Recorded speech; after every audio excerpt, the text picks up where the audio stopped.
अश्विनी यादव, मंडल संयोजक, भारतीय जनता पार्टी हायाघाट विधानसभा वासियों की तरफ से मैं श्री दिवानंद झा को कठिन परिश्रम करते हुए न्यायाधीश के पद पर पदस्थापित होने के लिए तहे दिल से बधाई देता हूं और इनके पूरे परिवार एवं समस्त ग्रामवासियों को बधाई देता हूं। मैं आशा करता हूं कि इनके राह पर भविष्य में और भी विद्यार्थी सब जो है इनके राह पर आगे बढ़े और अच्छे अच्छे पोस्ट पर पदस्थापित हो।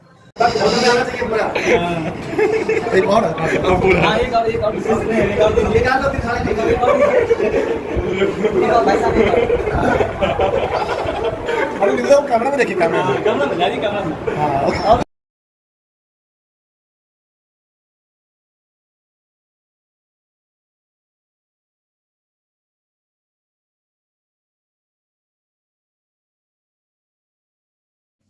नमस्कार, सभी का स्वागत है। बिहार के दरभंगा जिला से बड़ी तस्वीर दिखा रहे हैं, जहां एक मां अपने लाडले बेटे को प्यार कर रही है, दुलार कर रही है। एक पिता अपने लाडले बेटे को भरोसा दे रहे हैं, आशीर्वाद दे रहे हैं। जज बनने के बाद बेटा जो जज बन गया है, जज बनने के बाद इस क्षेत्र में काफी खुशी का माहौल है। बता दें कि दरभंगा जिला के आनंदपुर सोहरा पंचायत जो हायाघाट प्रखंड क्षेत्र के अशोक पेपर मिल थाना क्षेत्र में आता है, जहां के बैजू चौधरी रहने वाले हैं, उन्होंने भी शुभकामना दिया। गांव पहुंचकर रमन जी चौधरी जो है उन्होंने शुभकामना दिया। इस पंचायत के मुखिया बने हैं, रंजीत भगत हैं, ये सभी लोगों ने शुभकामना दिया है। साथ में पंचायत समिति है, सरपंच हैं, इस पंचायत के सभी लोगों ने शुभकामना दिया है। आपको बता दें कि यहाँ जो इस गांव के रहने वाले हैं ग्रामीण, वो काफी गदगद हैं, काफी खुश हैं, क्योंकि उनका जो बेटा है उन्होंने कमाल करके दिखाया है।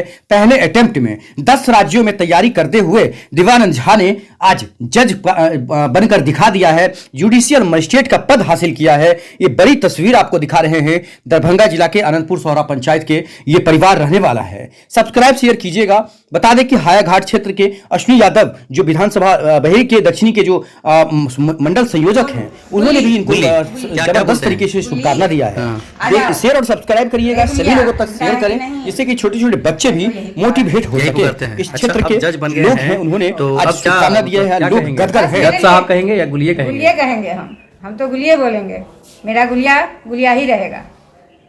वो जज साहब तो रहेगा ही, लेकिन मेरे लिए जो बेटा गुल्ली है वो गुल्ली ही रहेगा। आपका नाम क्या हुआ? मेरा नाम हेमा झा है।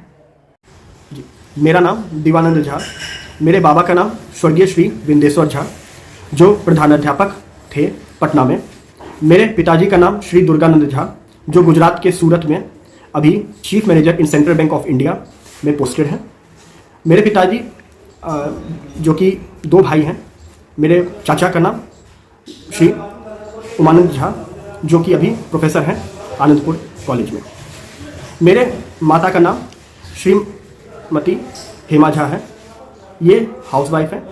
मेरे भैया का नाम श्री दिव्यानंद झा, जो कि अभी LLB सेकेंड ईयर में है। मेरी छोटी बहन है जिसका नाम श्री मोनी झा, एंड वो अभी कंप्यूटर साइंस पर इंजीनियरिंग करने के बाद अभी जॉब कर रही है नोएडा में। कहाँ के रहने वाले हैं आप लोग? मैं मूल निवासी सोहरा ग्राम आनंदपुर लरियासराय दरभंगा मेरा गांव है। और जो अभी मैं किस प्रखंड में है ये आपको हायाघाट प्रखंड में पड़ता है। और अभी मेरा जो शहर में मकान है वो आपको न्यू बलबतपुर मोहल्ला शिवसागर में लरियासराय में। मेरी स्कूलिंग चूँकि झांसी से हुई, स्टार्टिंग प्राइमरी स्कूलिंग मेरी। और मेरे पिताजी चूँकि झांसी में मेरे पिताजी की पहली पोस्टिंग थी, तो उनकी वहीं पे मेरी स्कूलिंग वहीं से हुई स्टार्टिंग। फिर पिताजी का ट्रांसफ़र बीच में जालौन उड़ई हुआ, वहाँ से मेरी क्लास 2 एंड आफ्टर दैट 3 मेरी फिर झांसी से हुई। तो चूँकि मेरा क्लास 4, 5, 6 जो है वो हॉली क्रॉस स्कूल बलिया से मेरी हुई। उसके बाद मेरा 7th और 8th little flower school Mau, जो कि यूपी में ही है, वहाँ से हुई मेरी 8th के बाद मेरे पिताजी का ट्रांसफ़र बिहार हुआ। और उसके बाद से मेरे पिताजी की पहली पोस्टिंग जयनगर थी, फिर समस्तीपुर रही, बीच में हायाघाट भी गए थे। क्योंकि 8th क्लास के बाद मेरे पिताजी की पोस्टिंग बिहार में होकर गांव है, वहाँ पे मेरे पिताजी की पोस्टिंग हुई। और हम लोग दरभंगा शहर में ही अपना रहते थे। तो मेरी स्कूलिंग 9th और 10th रोज़ पब्लिक स्कूल दरभंगा से हुई। उसके बाद मेरा 11th और 12th जीसस मेरी एकेडमी दरभंगा से मेरी पढ़ाई हुई। उसके बाद मेरी जो ग्रेजुएशन है, जो BSc मैं मैथ्स ऑनर्स किया हूँ LNMU यूनिवर्सिटी के CM साइंस कॉलेज के से मेरी BSc मैथ्स ऑनर्स हुई है, जो 2013 से 16 में मेरा संपन्न हुआ। तो इस दौरान जो है सो मेरे पिताजी, जब मैं 12th में था 2013 में, जब मैंने 12th पास की, उसके बाद मेरे पिताजी ने मुझे मोटिवेट किया कि तुम्हारे पास engineering field as well as legal field, ये दोनों अवेलेबल है। क्योंकि मेरे पिताजी बैंक में थे और मेरे पिताजी के साथ बहुत सारे पैनल एडवोकेट्स, ये लोग मेरे घर पे आना जाना रहता था, मेरे पिताजी एडवोकेट्स से मिलते रहते थे। तो चूंकि उन लोगों का ही सलाह और मेरे पिताजी का इतना सहयोग रहा है इस सब चीज़ों में कि वो उन्होंने पहले से मोटिवेट किया कि मुझे 2013 से कि तुम लॉ फील्ड में अपना जा सकते हो। तो मैंने पता किया, इसके बाद 2013 में 12th के बाद, चूंकि मेरे मैथ्स ऑनर्स कर ही रहा था, एडमिशन ले चुका था, उसके बाद जो मेरे पिताजी का जो मोटिवेशन है, जो मुझे 24 घंटे में से कम मुझे लगता है कि 18-19 घंटा मेरे पिताजी रात में सोने से लेके मेरे सुबह आँख खुलने तक मेरे पिताजी का जो समर्थन रहा है मेरे प्रति, हमेशा कहते थे कि नहीं कुछ नहीं, आज उसका परिणाम ये है कि आज मैं जो हूँ आप लोग के समक्ष जुडिशियल ऑफिसर के तौर पर मेरा चयन हुआ है। तो ये जो मेहनत है, जो समय है, इसका मैं बहुत बहुत धन्यवाद। और माँ का कितना साथ मिला, खासकर जो माँ का ममता होता है बेटा के प्रति, कितना साथ मिला खासकर माँ का? किस तरह से वो आपको मोटिवेट करती थी, किस तरह से वो? चूँकि माँ तो माँ होती है और माँ का जो स्नेह होता है वो हमेशा से उसको किसी शब्दों में वर्णन नहीं किया जा सकता। योगदान बहुत ज़्यादा रहा है। और चूँकि मैं पढ़ता रहता था और मेरी माँ बेटा सो जाओ, सुबह पढ़ लेना, और साथ ही साथ मेरी मम्मी जो है वो सुबह 6 बजे उठा भी देती थी कि नहीं अब समय हो गया है, अब पढ़ाई कर लो। तो ये ममता, और 3 बजे सुला भी देती थी, तो 3 बजे मुझे बोल देती थी कि बेटा सो जाओ, सुबह पढ़ लेना, क्योंकि ये इतनी रात तक पढ़ोगे तो स्वास्थ्य खराब हो जाएगा। तो वो ममता और जो फिक्र रहती है जो स्वास्थ्य के प्रति, और साथ ही साथ जो पढ़ाई के प्रति भी जो उनका अलर्टनेस है, समर्पण मेरे प्रति, तो वो असीम है। उसके लिए मैं एकदम बहुत बहुत अपना। जो सबसे पहले रिजल्ट आने के बाद कैसे पता चला, क्या पहला रिएक्ट था, कैसे परिवार वाले आपको फ़ोन किए या फिर क्या हुआ पहला रिएक्ट जब निकला रिजल्ट? तो जी, रिज़ल्ट चूँकि शाम में 7:20 पे रिज़ल्ट मैं देख रहा था, तो रिज़ल्ट पब्लिश तो हुई थी काफ़ी लेट में, लेकिन जो प्रेस पब्लिकेशन होती है, जो टीवी पे जो जिस तरीके से पता चला, तो मैंने फिर रिज़ल्ट देखा तो मेरा नाम उसमें था, 70वां मेरा रैंक है।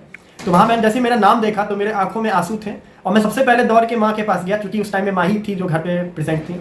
आशीर्वाद लिया और मम्मी को बताया कि मम्मी ऐसे ऐसे हो गया है। फिर उसके बाद मैंने भगवान को प्रणाम किया और फिर भैया को प्रणाम किया और बताया लोगों को कि देखिए मेरा चयन ऐसे ऐसे हुआ है।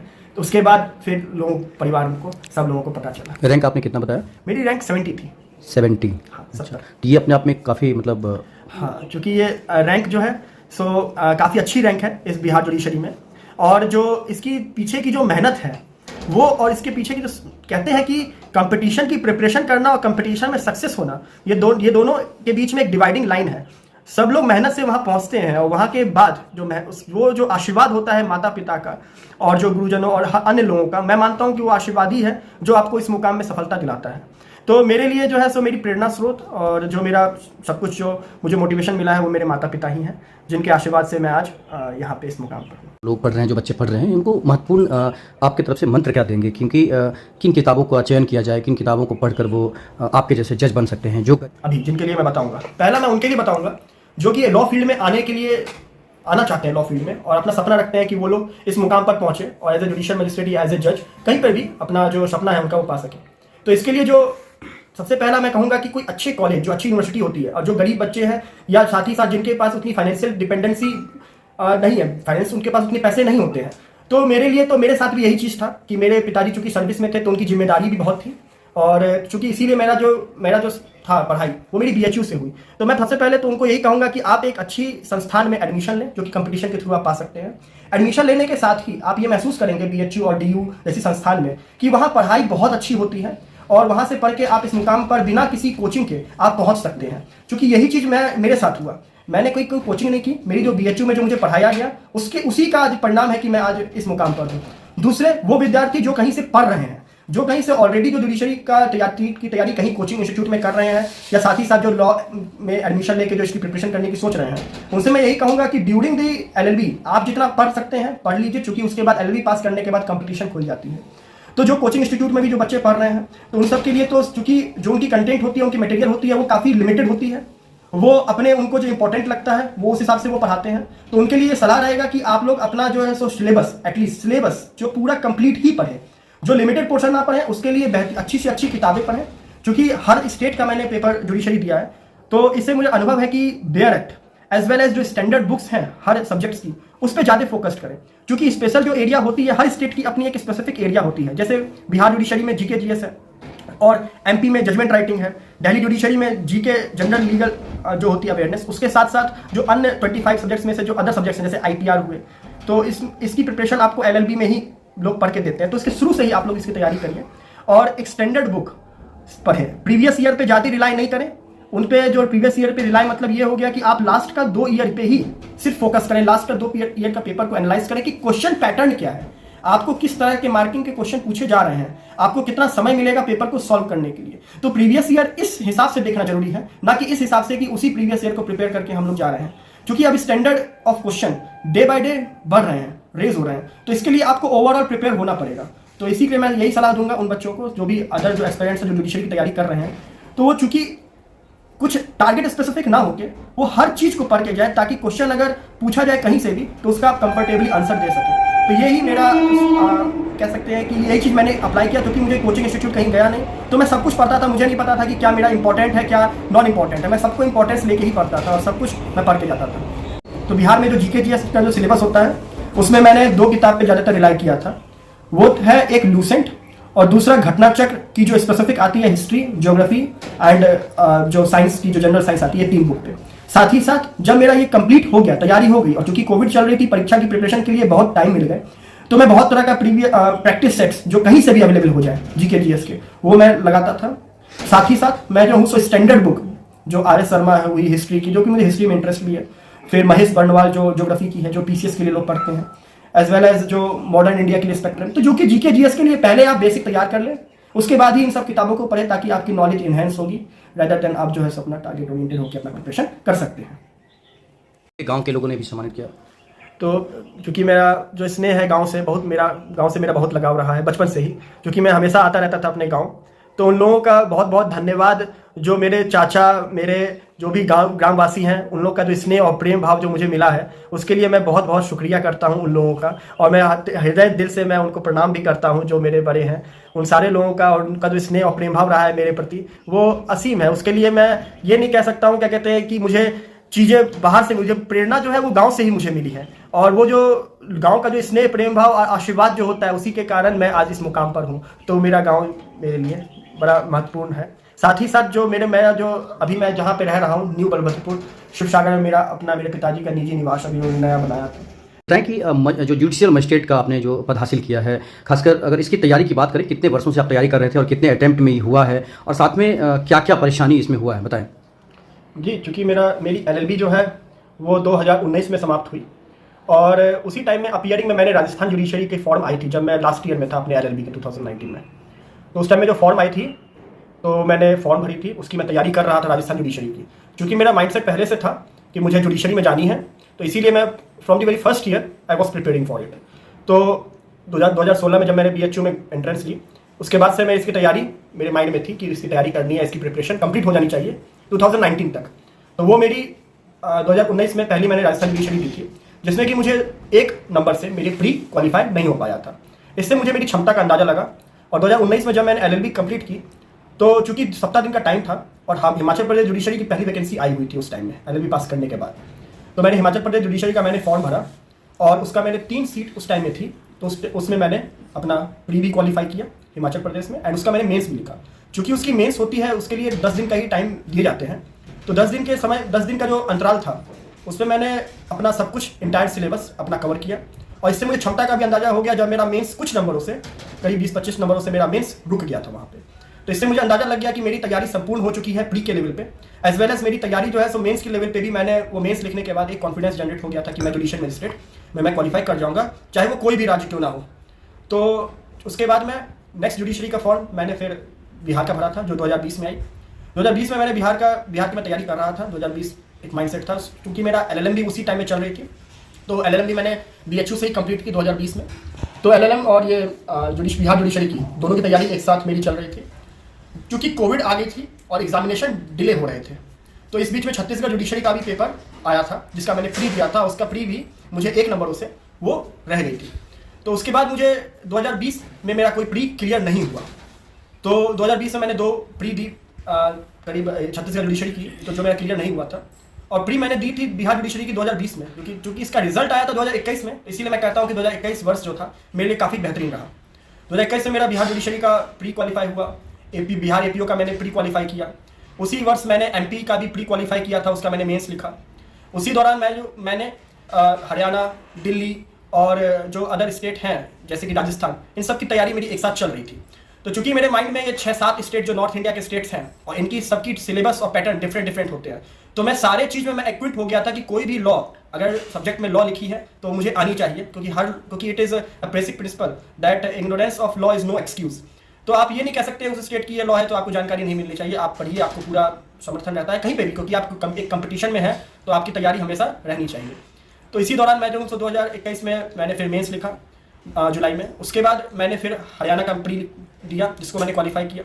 उसके बाद मैंने अगले साल नेक्स्ट ईयर 2022 थी, उसमें चूंकि मेरी पीएचडी में भी एनरोल हो गया मैं यूनिवर्सिटी ऑफ दिल्ली में, और साथ ही साथ जब मैं पीएचडी में एनरोल हुआ उसी टाइम में रिजल्ट आई बिहार जुडिशरी इंटरव्यू, मैं बिहार जुडिशरी का मेंस क्वालिफाई किया, इंटरव्यू का मुझे जाना था इंटरव्यू के लिए। तो ये एक माइंडसेट में था कि मुझे इंटरव्यू की प्रिपरेशन करनी है, साथ ही साथ मेरी कोर्स वर्क भी चल रही थी।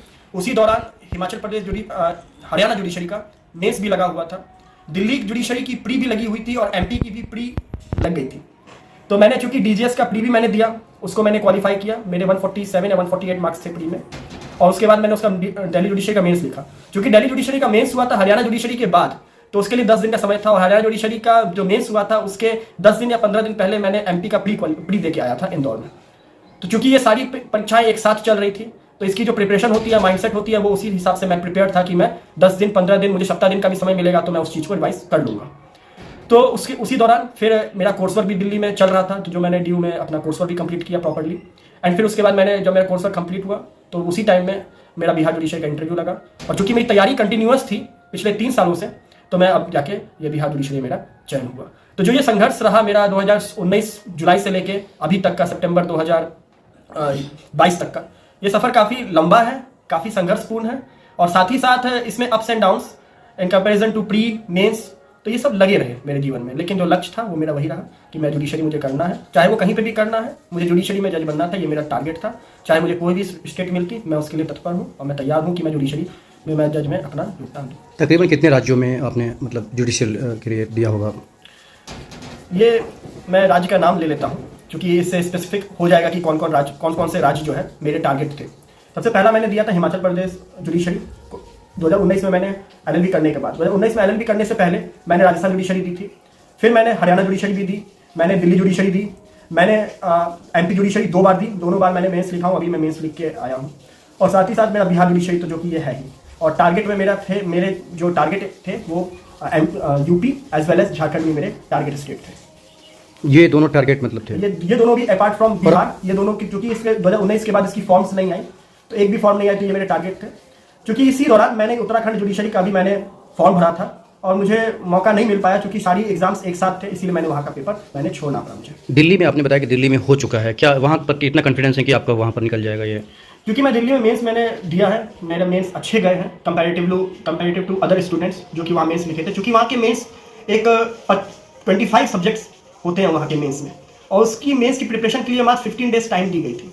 तो चूंकि मेरी तैयारी कंटिन्यूअस थी, तो वो सब्जेक्ट्स मुझे नहीं पढ़ना पड़ा जो सब्जेक्ट्स मुझे पहले से पढ़े हुए थे।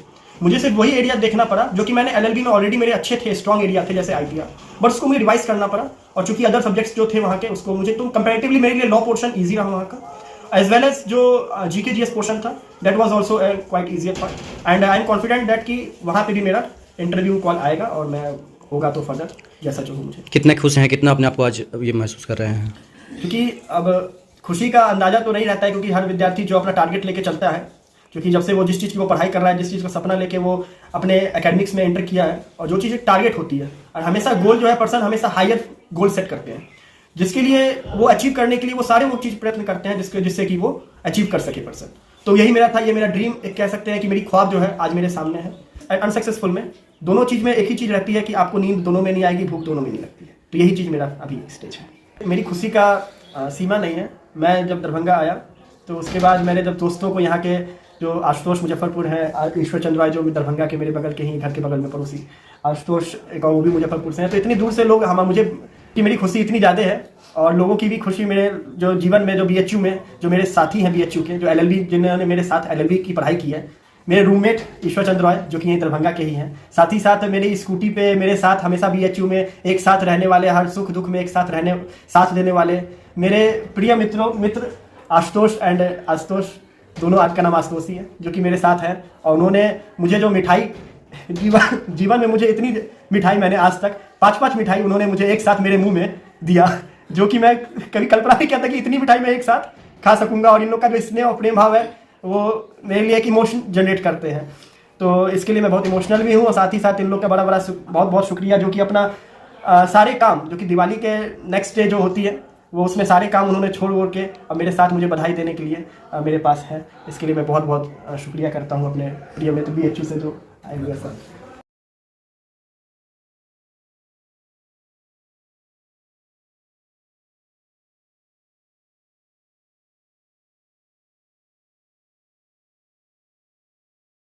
एक बात बताइए कि आपके आपने जो जुडिशियल मजिस्ट्रेट का पद हासिल किया है, इस बीच में सोशल मीडिया का कितना सहायता आपने लिया और कितना महत्वपूर्ण रखता है आज के समय में यूट्यूब जैसा प्लेटफॉर्म, सोशल मीडिया जैसा प्लेटफॉर्म, जहाँ से बच्चे पढ़ते हैं अच्छे, क्या कहना चाहते हैं? जी, चूँकि मेरी पढ़ाई BHU से हुई है और मेरे गुरुजी लोगों का बड़ा कृपा है कि उन्होंने मुझे ऐसे इस लायक बनाया है कि मुझे कोई भी लॉ पढ़ने के लिए मुझे सोशल मीडिया की ज़रूरत मुझे नहीं पड़ी। और चूँकि मैंने बुक्स पे और जो नॉलेज है, जो person to person in person knowledge है, मैंने उस पर ज़्यादा बिलीव किया है। तो मेरा यूट्यूब पे मैं बहुत ज़्यादा एक्टिव नहीं था, एज वेल एज ना ही मैं फेसबुक पे बहुत ज़्यादा एक्टिव था। मैं इंस्टाग्राम चलाता था, यूज़ करता था, but for the purpose of entertainment, to refresh my mind. इसके अलावा मैं जो हूँ सो व्हाट्सएप पे एक्टिव था, क्योंकि व्हाट्सएप एक ऐसी जरिया है जहाँ से आपको अच्छे कंटेंट, जो भी चीज़ आपको इम्पोर्टेंट जो PDF है वो शेयर करने में इजी होता है और एज वेल एज रीडेबल होती है। इसके साथ ही साथ लाइव लॉ एंड जो बार एंड बेंच, ये दोनों एक महत्वपूर्ण वेबसाइट है जहाँ से मैंने लॉ के अपडेट्स। कौन सा बोला आपने? Live law and bar and bench, ये दोनों लॉ के फील्ड में महत्वपूर्ण वेबसाइट है जहाँ से मैं लीगल नॉलेज और लीगल अपडेट मैं यहाँ से अपडेट होता था। आपने तो नहीं देखा, लेकिन सोशल मीडिया कितना कारगर है? चूँकि सोशल मीडिया मुझे लगता है कि डिस्ट्रैक्शन का एक ज़्यादा बड़ा प्लेटफॉर्म है रेदर देन प्रोडक्टिविटी का। क्योंकि प्रोडक्टिविटी अगर आप 10% अगर आप वहाँ से गेन कर रहे हैं तो इतनी मान के चलिए कि 90% आप वहाँ अपना टाइम वेस्ट कर रहे हैं। वो एक डिस्ट्रैक्शन का बहुत बड़ा जरिया है, चूँकि आप एक कंटेंट स्क्रॉल डाउन करने के लिए, एक कंटेंट, एक डेटा या एक इन्फॉर्मेशन लेने के लिए आप वहाँ पे 5 से 7 मिनट 10 मिनट आप वेस्ट करते हैं।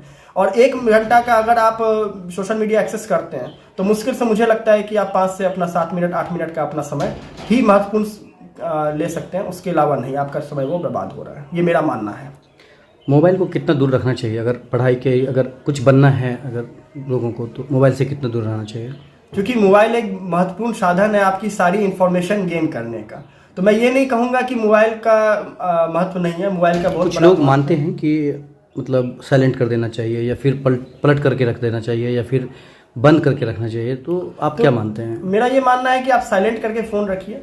आपका जो अपना स्ट्रेटेजी है, आप जो जिस टारगेट से अपना डे का एक रूटीन बनाए हुए हैं, उस रूटीन को आप फॉलो करते हुए मोबाइल को आप दूर रख सकते हैं जो उस दौरान जिस दौरान आप पढ़ाई कर रहे हैं। क्योंकि कुछ फ़ोन्स आते हैं जो इम्पोर्टेंट होते हैं, तो उसको आप जो है सो वाइब्रेशन मोड में रहती थी। चूँकि मेरी मोबाइल क्योंकि अपडेट 3 साल का है, तो 3 साल के दौरान में मैं कभी फ़ोन वाइब्रेशन मोड में, कभी दूर, तो ये दोनों चीज़ रही। परिवार से दूर रहते थे तो सबसे ज़्यादा किससे बात करते थे मोबाइल पर? मतलब तो मेरे परिवार से दूर होने के बाद भी मैं 3-4 लोग थे जिनसे मेरी बहुत ज़्यादा बात होती थी। उनमें से सारे लोग जो हैं वो यहीं पे मौजूद हैं मेरे साथ। तो पढ़ाई के दौरान जो बातें होती थी, क्या लग रहा है कि उसमें भी समय वेस्ट होता था या फिर आप कोई ना कोई काम से ही बात करते थे या ऐसा? नहीं, वो एक बातें होती थी, बहुत तरह की बातें होती।